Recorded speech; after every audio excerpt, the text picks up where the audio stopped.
Yung gabi guys, rito di subong sa Yulo Street no, diri sa syudad sa Iloilo. May dala ako nga mga pagkaon, mga sponsor sang gin-vlog ko kay na, Pop-Up Bistro. Maraming salamat kag sa summer refreshment no, dira sa may haro si Pio lang.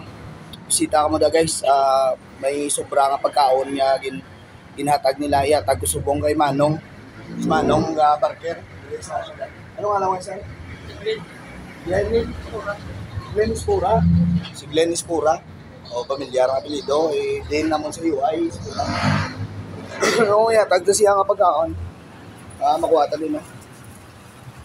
Pero tagda kay Manong. Panyapon na kay wife sa kulong panyapon. Ano na oras? Buksan lang. Pakita si Labi. Manong no din na. Ayan, Pop Bistro lang. Hindi, iyan ka summer refreshment. Para pa lang iyan ka Pop Bistro araw. Ilan ang spam silog. Mahal. Iling mo na pilihan mo. Salamatan ta lang sa summer refreshment. Salamat lang gabay pamarisan ta sa iba no. Balang sir salamat sa summer refreshment.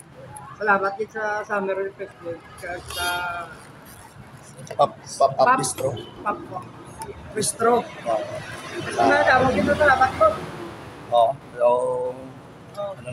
Lipay kita nga makabulig, kabay pa nga ang muning video, baga survey nga maka-influensya sa ton Sigaparillo, sa labi na sa mga Ilonggo, no? Na maghatag sila, hindi sila magdinalo, kung may sobra sila, sana pangaboy man lang. Wala ito naging obra ang video para lang magpasikat, magpadamo viewers. Unay na naya, kaiban gani, mga wala man pulos sila ginobra, sikat pa. Sumunod ginapakita ta lang nga ginahatag ta ang sobra na to nga pagkaon nga hatag man sa ton sang Ginoo. Madamo salamat Ginoo kay Manong Glenn. Amo lang sir. Salamat gid. Bahala ko lang, gawlo ko din liwat ko ano. Good luck. Thank you guys.